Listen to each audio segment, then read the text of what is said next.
Welcome to the Inner Space Covent Garden talk. Our talk today is parenting the mind. How often is your mind like a restless child, easily distracted? Well, just as children need guidance, patience, nurturing to grow, so too does our mind.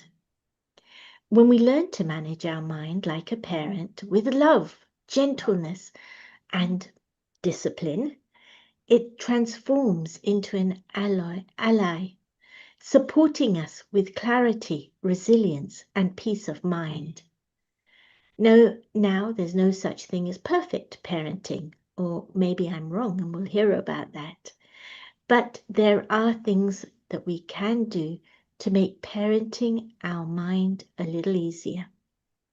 We've asked our speaker to help us understand how the mind works and share her insights on how to get the best out of it. Karen lives and works in Tampa, Florida. She has a background in early childhood education. She's going to be sharing with us for the next 45 minutes. After her talk, she's going to take us into a meditation. The idea of the meditation is that it gives you a chance to take the things you've heard and put them a little deeper inside you, into your heart, so it becomes an experience. That way, it'll be something that you can use as a tool almost immediately. After that, Karen's going to be taking your questions and answers. Please send in your questions via the chat or via the question and answer, and I'll be very happy to put those questions to Karen on your behalf. Karen, thank you. Over to you. All right. Thank you so much. Thank you, Artie. Thank you for having me. So today we are talking about parenting the mind.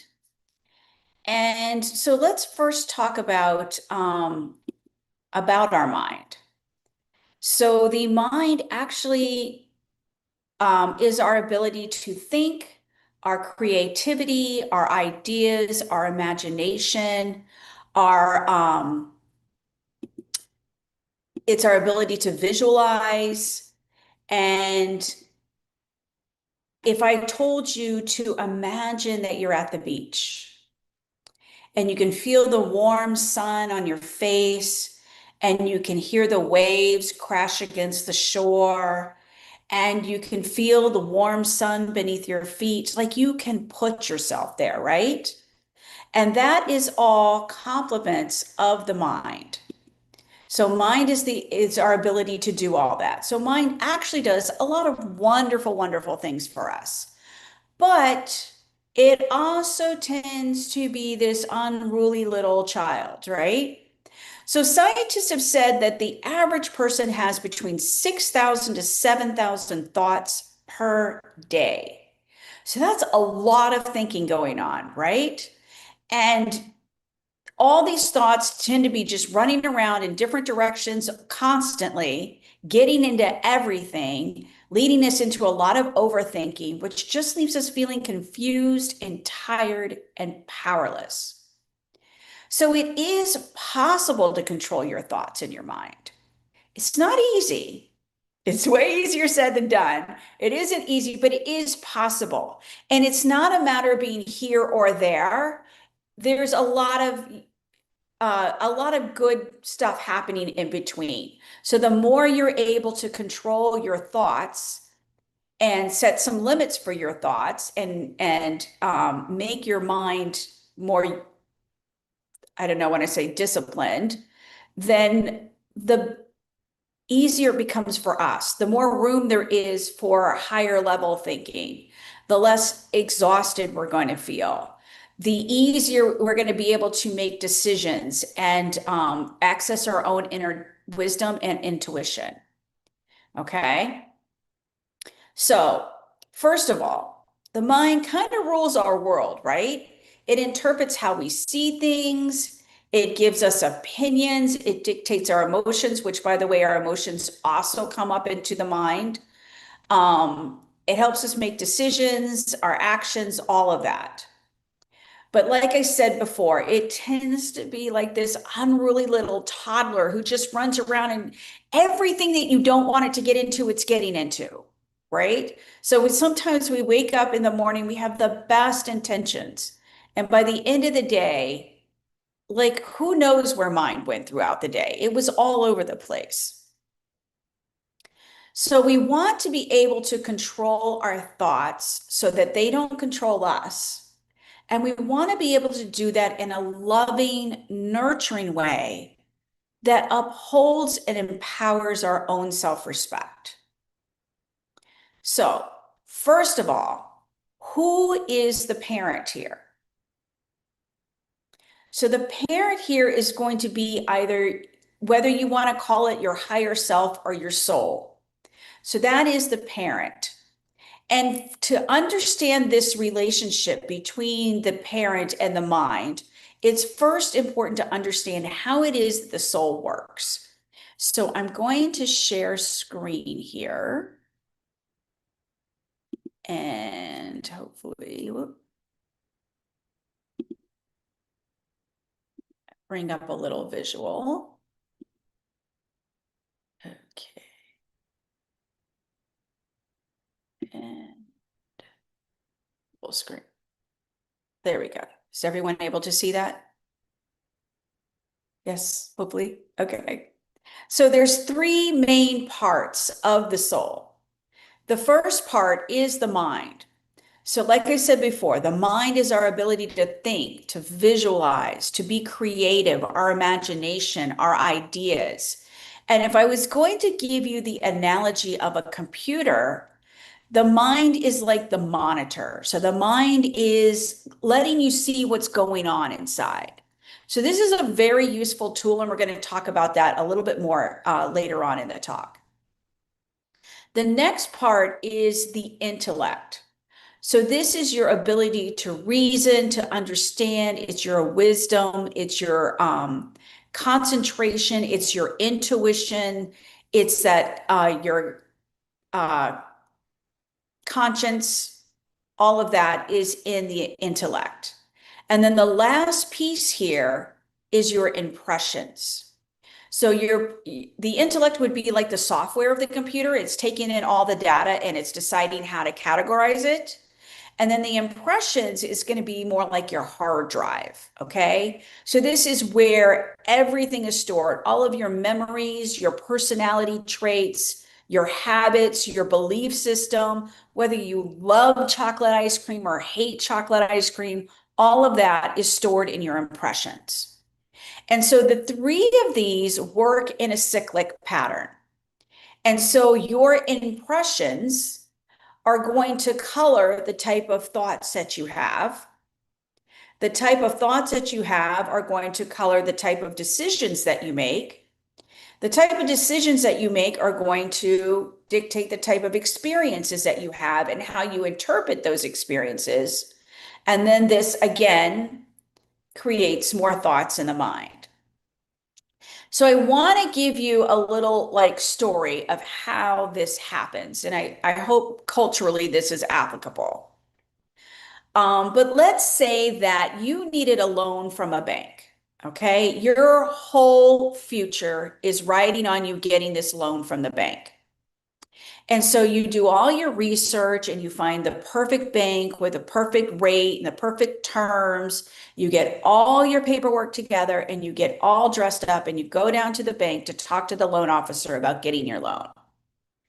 And when you pull into the parking lot of the bank, there's a parking spot right in the front. And you're like, yeah, this is my lucky day. This is going to happen. But right before you pull into that parking spot, someone comes from the other direction, whips in and takes it from you. And you're like, okay, I am a peaceful soul. And so you end up having to find another parking spot way at the other end of the parking lot. And you have to hike up from the front to the front door. And so from Florida, I'm going to say you're hot and sweaty by the time you get there, but maybe from the UK, you're freezing cold by the time you get to the front door. And when you go in to talk to the loan officer about getting your loan, you realize that the person you need to speak to is the exact same person that took that parking spot from you in the parking lot. Okay, so right now, your mind is having a field day. There are all kinds of thoughts going on in your head. Your intellect has to make a decision on how to handle that. And then whatever happens from there, whether you get your loan, whether you go to jail, whatever it is that happens, that is stored in the impressions. And then the next time you get into a situation like that, that's going to dictate what kind of thoughts that you're going to have and how you're going to interpret that situation. Okay? So it's important to understand the interplay between these three parts of the soul.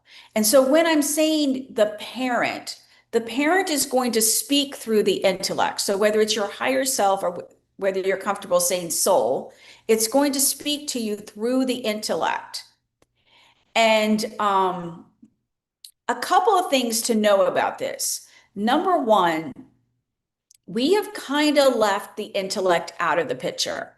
So a lot of our behavior is running back and forth between mind and impressions. We're more reactive. We just react to situations instead of responding to them.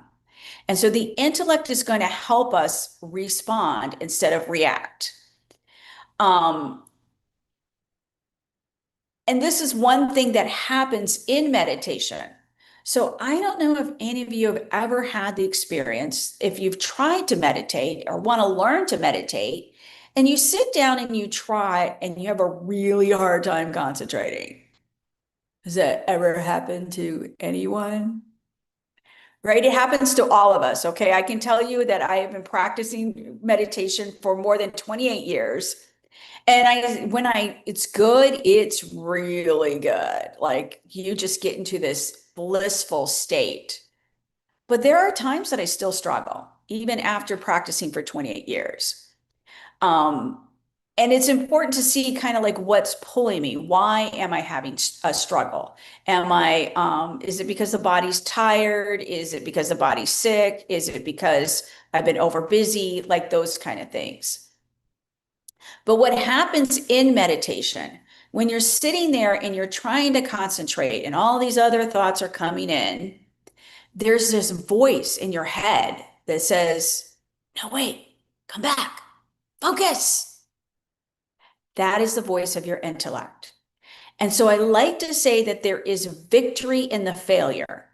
So even if you're sitting down and you're trying to concentrate and all these other thoughts are coming in, every time you hear that voice that says, no, wait, come back, you're like, that's my intellect. That's the voice of my intellect. So now I'm starting to recognize this voice in my head. And every time you get mind to come back and focus, to listen to the voice of the intellect, that's a win. Okay. So I feel that mind and impressions are very, very close to one another. They really hang out together. They know each other very well. They're very supportive of each other.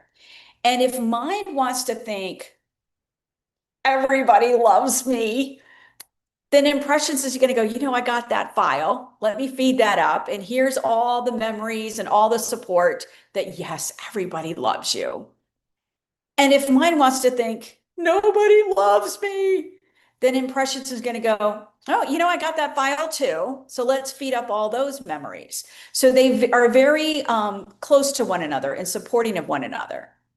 And like I said, mind can be like a toddler, but sometimes when these two get together, they can be very much like the teenagers who know everything and you can't tell them anything. And so then you've got this intellect here who's trying to get them to respond.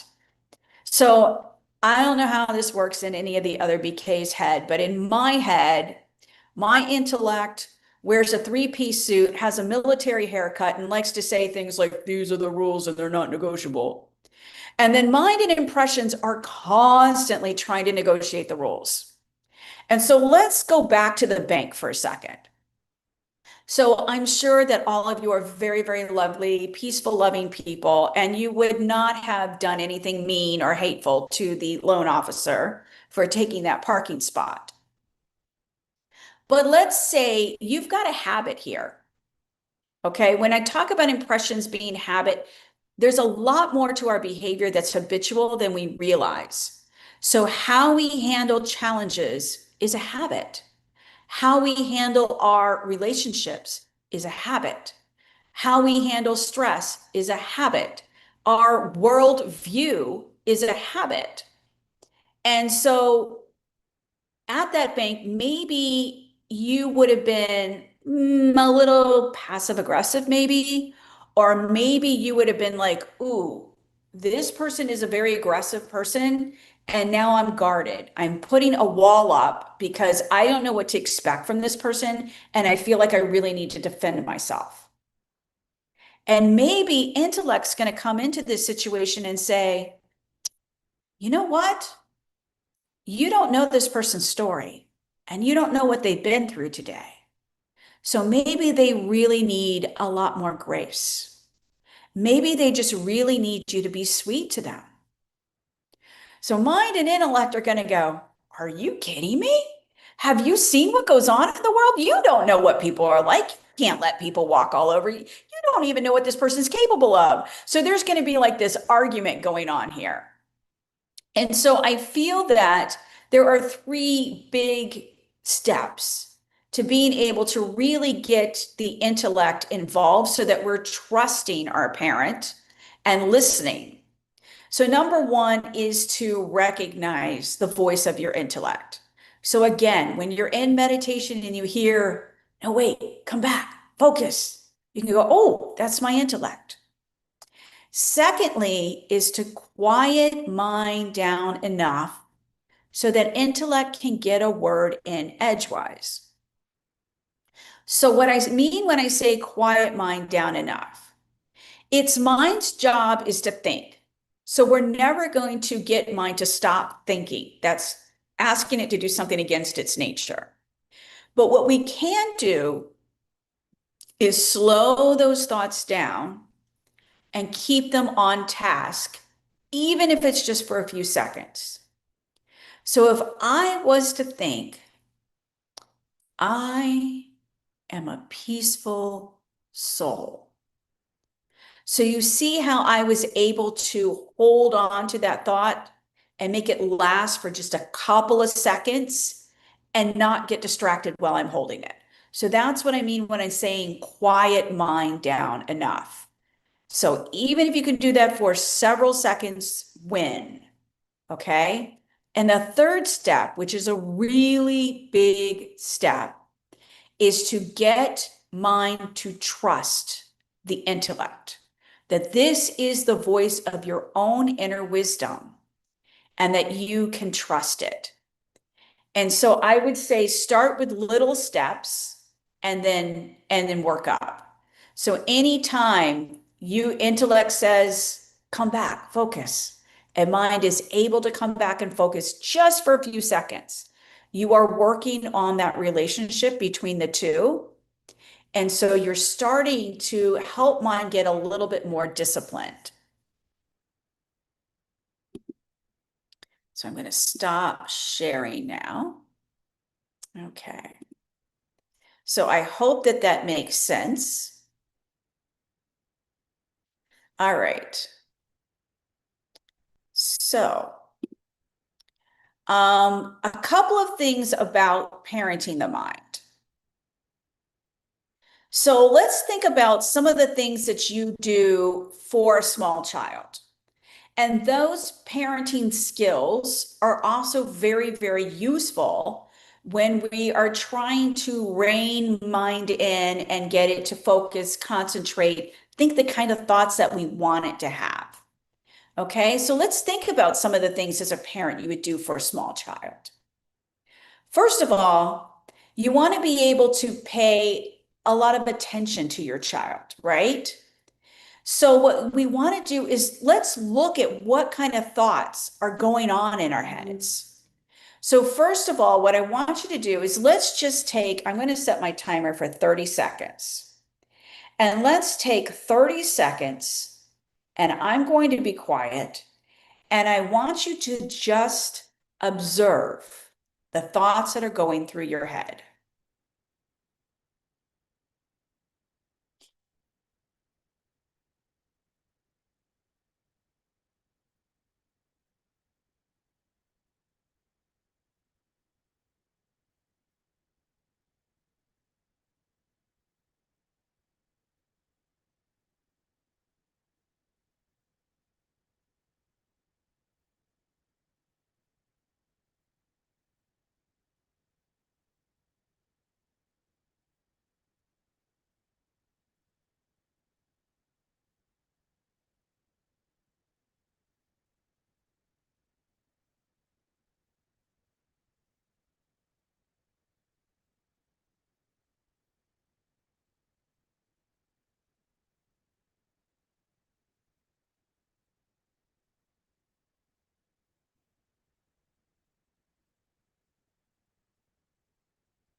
Okay, for some reason my timer stopped at 28. Oh, it must be, I'm sorry. I sent it for 30 minutes. I thought that sounded like a long 30 seconds. So, did you notice thoughts going through your head? So we want to start paying attention instead of just letting it play on autopilot. Because, like I said, the mind has been this unruly child who runs the house. Do you know anybody who has a kid who just runs the house and everybody does whatever the child wants and everything is all about the child and nothing is about making the house run smoother? So we want to start paying attention to what kind of thoughts are we having instead of just letting it run on autopilot. So there are four main types of thoughts. So our lowest level thoughts are very negative thoughts. So these are thoughts of anger, of hatred, of extreme emotions, okay? So this is the low level of thoughts. Next up from there is what we call waste thoughts. So waste thoughts are not really severely negative, but they're not doing us any good whatsoever. So waste thoughts are kind of like questions like, why me? And why is that person doing that? And our opinions. So when we go to vote at the polls, our opinions have been asked for and they're constructive. But we have so many opinions throughout the day that have not been asked for and are not constructive. So a lot of these are just waste thoughts. It doesn't matter. So our opinions, our worries, our regrets, our criticism of others, all of these fall into our wasteful thoughts. The next step up is necessary thoughts. So necessary thoughts are, oh, I want to join this Zoom meeting at such and such a time, so I need to make sure I handle things so that I'm there on time. Or I need to pick up milk on my way home. But we want to be careful because our necessary thoughts can very easily run into waste. So I need to pick up milk on my way home and oh, it's so cold outside and I have to get out into the rain and it's raining. Oh, I hate to be out in the rain. And oh my gosh, have you seen the price of milk these days? Like all of that, just with that one thought of I need to pick up milk, all these waste thoughts can come into that. So we want to be aware of that. The next step up from our necessary thoughts are positive thoughts. So positive thoughts, I once taught a class on positive thinking and somebody said, oh yes, my mother said, Never think that you're going to be late, because then you're going to be late. And I'm thinking it's not exactly a positive thought, because what if you are late? Then what? Then it's like, I thought I wasn't going to be late, and now I'm late. So number one, that debunks that whole don't think you're going to be late thing. But also, then you're even more upset because you weren't prepared for it. So I would say a positive thought would be, whether I'm late or not, I'm going to be okay. I can still have a great day. I can still make things work to my advantage. These are more positive thoughts. Whatever comes my way, I can handle it. I am smart, I am capable, and I can handle this. Those are positive thoughts. And then above the positive thought is spiritual, elevated thoughts. And so these are thoughts that are eternal, thoughts about your higher self, about the soul, about the divine, supreme soul, higher power, whatever terminology you're comfortable with. But those are your spiritual thoughts. And so what we want to do is we want to have more spiritual thoughts and less wasteful thoughts. Okay, we want to keep our mind kind of in this necessary, positive, and elevated, and out of the negative and wasteful. Why? Because number one, it's going to make me happier. It's going to help me be more peaceful. It's going to help me be more productive. And it's going to help me access my own inner wisdom more often, so that when I do face challenges, it's much easier for me to make decisions and to know what to do, and to trust that what I'm doing is the right thing, which helps me help others around me and actually serve humanity and the world. So we want to start paying attention to our thoughts. That's one. The next thing is, when you have a child, you want to make sure that they have a lot of positive influences in their life, right? And so we want to do the same for mind. We want to see, what am I exposing my mind to? And yes, this does mean you don't want to be around negative people or people who talk around a lot of wasteful things, but sometimes we don't have a choice about that. So then we can look at, well, what am I thinking when I'm around these negative people? Because what I could be thinking is, I am peace. Let me send this soul some peace. I can have good, pure thoughts and good wishes. So just because I'm in that negative situation doesn't mean I need to think negatively. But if I can avoid, then I should. But more than that, more than other people, is what kind of media are we consuming? Okay, are we watching a lot of violence? Are we watching a lot of things where people are just not nice to each other or don't have good manners? And throwing into this media thing is the news. So I know people who watch news all day long, and that is not healthy. It's a lot of it we don't even really need to know. A lot of it just turns into gossip. And so I'm not against knowing what's going on in the world, but controlling it, keeping it in its place. It doesn't need to run my life. There's a lot of other things going on in life outside of that. And a lot of it is just depressing. So for me, myself personally, what I do is I don't watch the news, I read it. And that way I have a lot more control over when I stop myself. And if it just seems gossipy and useless, I don't even go there. And I very often will ask myself, is this something that's going to impact my life? Is this really a need to know? Or is it more of a dopamine hit? Okay. So I want to make sure that I am surrounding my mind with a lot of positive influences. Next, I want to, just as you would want your child to have a very healthy diet, you also want your mind to have a very healthy diet of nutritious, elevated thoughts. So this would be a spiritual study. Regardless of what your spiritual beliefs are, my recommendation is to find something that you can study every day. So that way, we're not just having positive thoughts, but thoughts that are connecting us to the soul and to our higher power.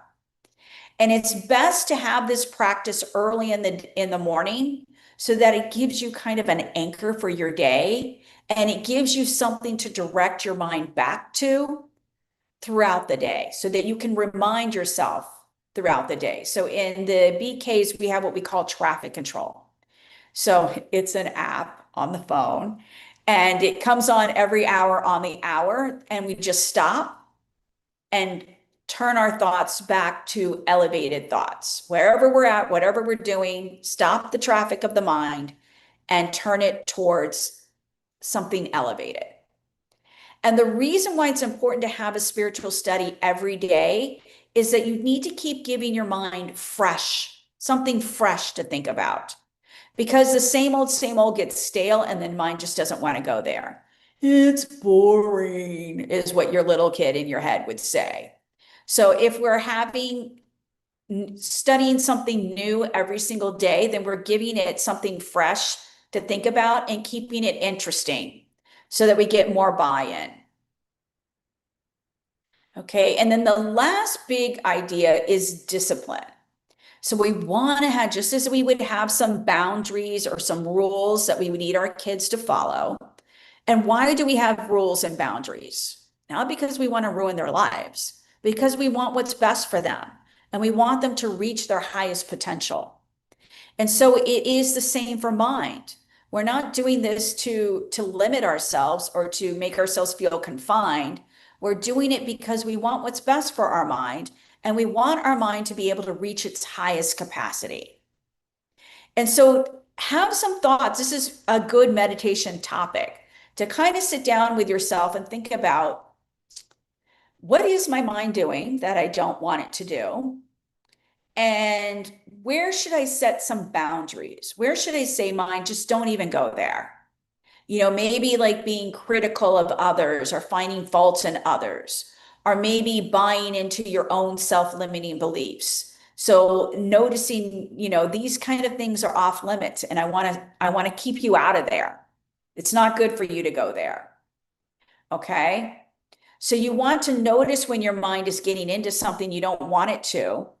And then, just like a little child who is constantly getting into things you don't want it to get into, what do? You redirect them, right? You see that they're over there getting into mom's purse, and then you go, hey, look what I got over here. Don't you want to come get into this? You know, you want to come play with this. And so we want to do the same for our mind. When we notice that it's getting into something we don't want it into, we go, hey, what did we study this morning? Remember what we heard? Oh, that was great. Didn't you just love that? And so we're just gently redirecting mind to where we want it to go. Okay, so that is one strategy to manage the behavior of your mind. Another strategy is to see what's going on behind the behavior. So just as any parent, when their child is misbehaving, maybe they're being very whiny or are getting aggravated easily, what's the first thing we do in our mind? We start running down the list. Are they sick? Are they tired? Are they hungry? So we can do the same for ourselves. Am I not feeling well? Am I tired? Am I hungry? Like, what's going on here that's making me think this way? And then also look for some other possible deeper causes. So remember back in our impressions. So let's go back and visit the parking lot again, the parking lot of the bank. So when that parking spot got taken from you, and probably, again, because I'm sure you were all very lovely people, you didn't have a big angry reaction, but maybe you had a moment of, oh, you know, or darn, or whatever. In some way, you were just a little bit triggered. So it's important to look at not beating yourself up because you got triggered, but look at what's going on behind that. Why did you get triggered? What's coming up? What in your impressions just got triggered that made you have that moment of, ugh? So maybe you felt like you never got what you deserved. And that parking spot getting taken from you made you feel that way. Or maybe you felt like people just don't respect you enough. And that situation triggered that. And so we want to kind of look at what might be the deeper cause of that. And when we notice how these things are coming up, just bring them into the light and noticing how they're affecting us is a good way to healing it. I'm not going to get into too much inner child work because that is a whole nother topic for a whole nother day. But at least notice, what's going on here. So I'm not putting it out at the other person. Now I'm not even focused anymore, the person who took the parking lot, the parking spot. Now I'm looking at what's going on in my head. What is it that just got triggered here? What do I need to look at? So now I'm seeing this as a learning experience, that this is helping me move forward and it's helping me notice what's going on inside. So another thing is our emotions. Honoring our emotions is another strategy to helping with the discipline. So I'll tell you a little story of something that happened to me. And this happened when I first started my journey. I had been in this for a couple of years, and somebody did something that made me pretty angry. And although I handled things pretty appropriately in the moment, like hours later, there's this whole conversation going on in my head about what happened. And this is what often happens, right? That somebody does something, and even if we handle it well in the moment, like mine does not want to leave it alone. Mine keeps about the thing. And I am trying to control the mind, and I'm telling mind all the right spiritual things. Not working. Okay. You know why it's not working? Because spiritual knowledge is very logical, and emotions and logic do not get along with each other. And the more I was trying to be logical, the bigger the emotions were getting. And so what I did in that moment is I played the role of a very loving, nurturing parent who is dealing with this very upset little kid. And I just said, mind, what's wrong? And mind said, I'm scared. And I went, whoa, I did not expect that answer. And I said, okay, what are you afraid of? And as I started to explore that, I was like, you know what? You have a point here. Like there is something that I need to be aware of and that I need to protect myself from. So as soon as I said, okay, mind, let's come up with a plan so that we keep ourselves safe in this situation. As soon as I had that plan, anger went away. Like I didn't need to have the anger anymore. And so that is what I mean when I say you should at least honor your emotions and say, okay, I see that this is coming up. Again, I'm not looking outwardly. I'm not blaming the other person. I'm not blaming the situation. I'm just saying, okay, this has come up. What's going on inside of me that I need to pay attention to? What needs to be fixed? What do I need to do to make myself feel better? So just as you would very sweetly calm down an upset child, you're going to very sweetly calm down your inside child, your inner child. And so this is changing your self-talk to be very loving, very nurturing, very caring. So we want to make sure that we're talking to ourselves the same way that we would talk to that sweet little child. So most of all, we need to have a lot of patience, okay? Because it takes time for the mind to start learning how to follow the rules and to start thinking differently. And again, this is why meditation is such a useful tool, because it's teaching us to start getting mind to listening and following our rules. Again, you've got this unruly child who gets to run all over the place and do whatever it wants, whenever it wants. And then you sit in meditation and you go, okay, for the next 10 minutes, you're going to follow the rules. Like, what's going to happen? You're going to have a temper tantrum on your hands, right? I don't want to do that. And so, again, start small. If you want to start a meditation practice, my recommendation is start small. Start for just 5 minutes. And then start going through these steps of paying attention to your thoughts, making sure that you're exposing your thoughts to very healthy things, that it has positive influences. And by the way, congratulations to all of you for exposing your minds to something positive by coming here today. Next is making sure that you're feeding mind very elevated spiritual thoughts. And then finally, providing some discipline for your mind. So I think I'm going to stop there and turn it back over to you, Artie. Actually, before we go into the question and answer, would you take us through a meditation? Ah, yes, let's do a meditation. So can I play some background music? Or do you have some background music you can play? No, we don't normally play, but if you would like to, you're welcome to. I would like to because it helps me think. I know what mind likes, and it likes some meditation music in the background. So let's see here.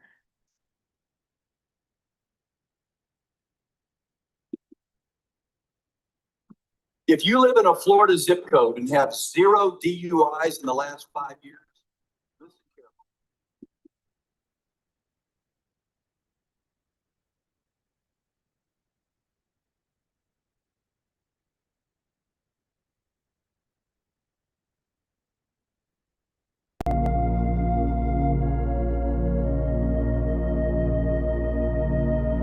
Take a deep breath. Slowly let it out.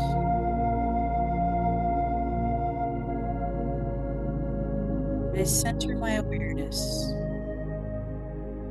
on the middle of my forehead to I, the soul.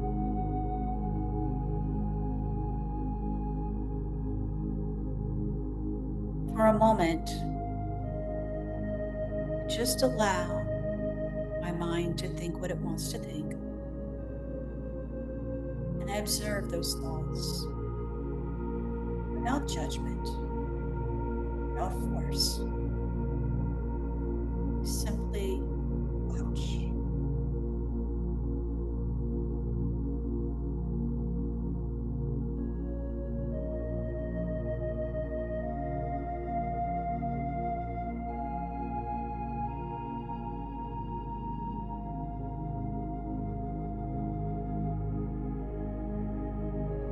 Now that I'm paying attention to my thoughts, it's important for me to start categorizing which thoughts were elevated, spiritual thoughts, which thoughts were positive, which thoughts were neutral. Did I have any negative or wasteful thoughts?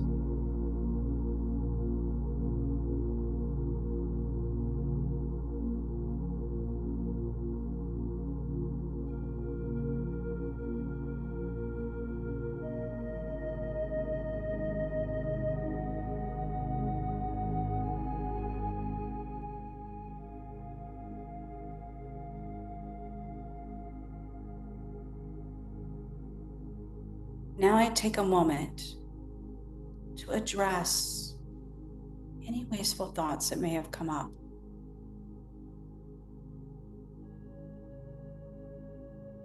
And tell myself something sweet and nurturing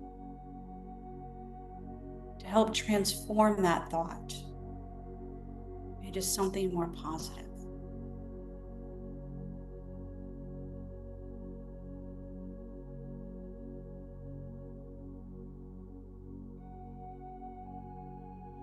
Parenting the mind is about deep listening.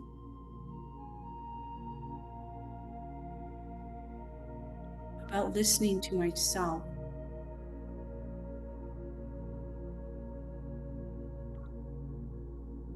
And providing myself with loving, nurturing self-talk that guides the mind.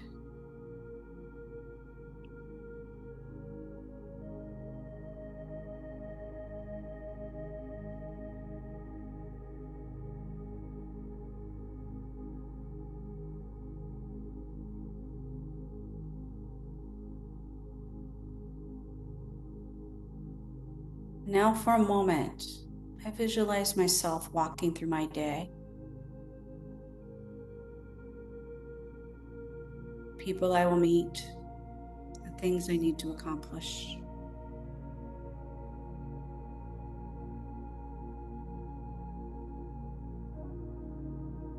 And I see myself interacting from a place of love, kindness, and peace.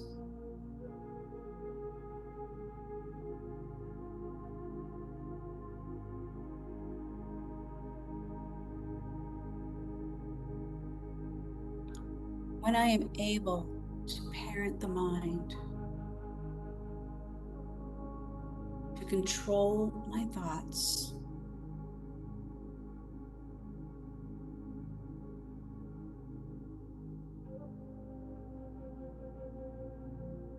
to create more elevated spiritual thoughts,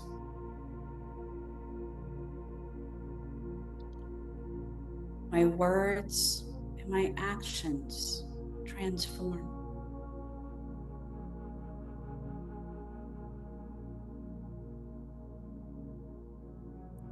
Then everything around me also transforms. And relationships become more peaceful.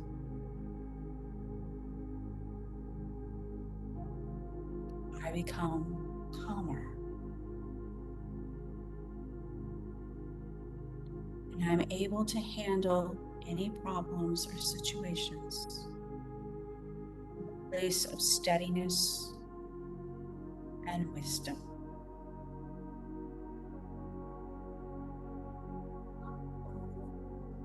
Shanti. I am peace.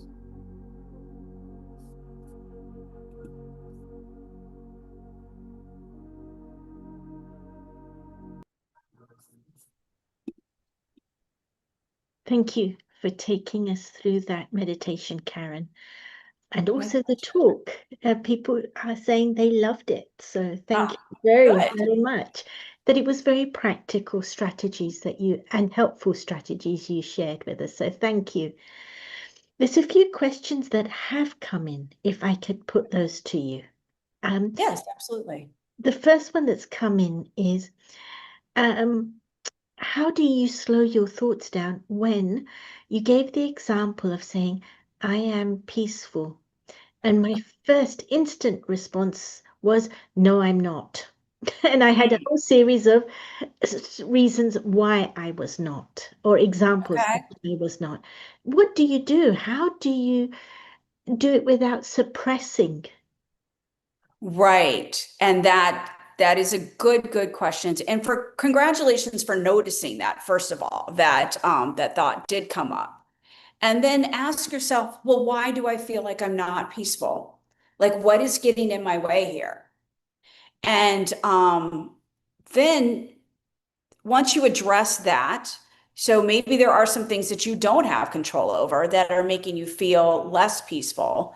But what can you do to bring more peace into your life? How can I create some peaceful experiences throughout my day? Can I go for a walk? Can I take some meditation breaks? Can I come to more talks on inner space? Sorry. Those kind of things to help create more peace, and then notice it when it's happening. You know, when you're on your walk, instead of being all this person did this and that person did this and this isn't going right and that's not going right, take a moment to go, oh, wait, stop, look around. Hey, it's peaceful here. This is great. I'm experiencing some peace.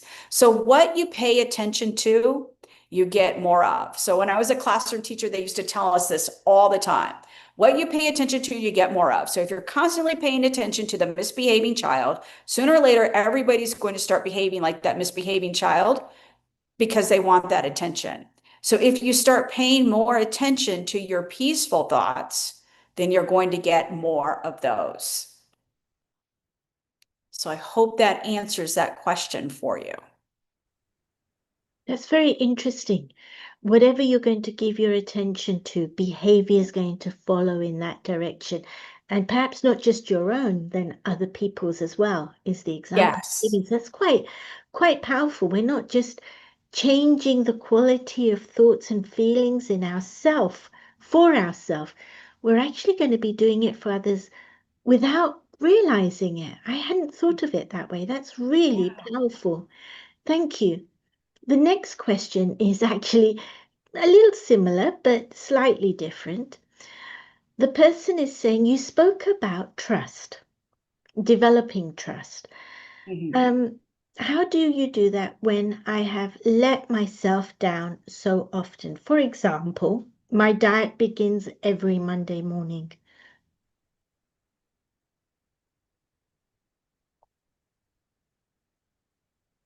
Your dad, I'm sorry, I heard your dad begins every Monday morning. Oh no, my diet Oh, begins every oh, Monday. yeah, I can totally relate. You know, that's a whole nother thing. You need to give yourself some more credit. So let's start small. Diet is pretty big. And there's a lot going on in there. There's a lot of old habits. There's a lot of insecurity.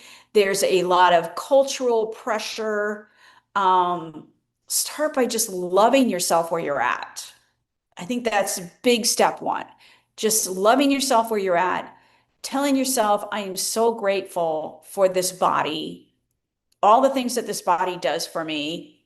So starting there, and this building trust, it takes time. It's not going to happen overnight, but make sure that you're giving yourself a lot of positive feedback. So when you are sitting in meditation, let's say you're meditating and mind starts to wander and then it comes back, just like, good job, mind. Good job. You did good. So make sure that you are just like you would give a child a lot of positive feedback. Like, hey, good job. Give me a high five. You want to do that for yourself in your own mind and give yourself credit where credit is due. I hope that answered your question. That's a very interesting response. Celebrate little victories. Yes, Acknowledge those rather than dismiss them as, well, yeah, that's normal kind of thing. right. It kind of leads Yeah. into the next question. Very Okay, nice. wait, there's one thing I want to add in there. You also want to look at what is derailing you. So is it that you're eating out of stress? Is it that you're eating out of feeling pressured by other people to fit in? Is it that you're eating out of boredom? You know, what is it that's derailing you? Because that is the thing that needs to, it's really not about your diet.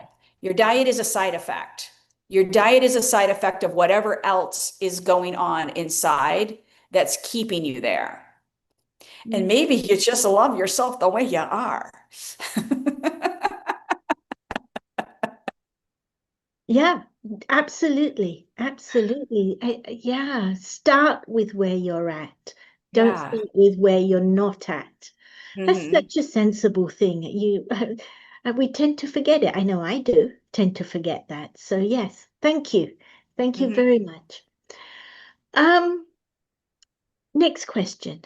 Yes. Person is saying, what can I do to create more elevated thoughts? I like the concept of this. I'm not sure I've got a handle on how to make it practical. Okay.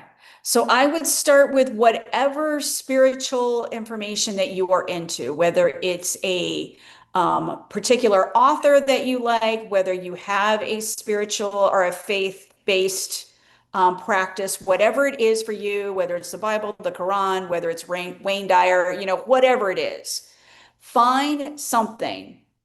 Even if you just read a chapter out of a book, do it every morning. Make that part of your breakfast.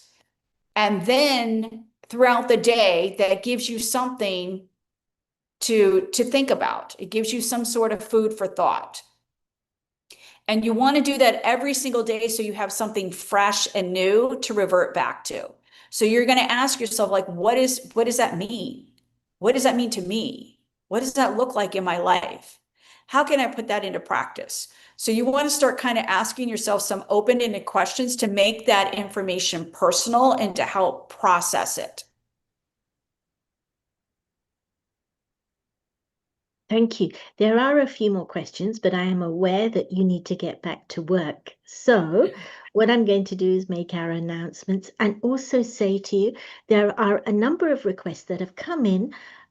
People have WhatsApped me, but they've also sent messages saying, please, could we have you back to do some inner child work?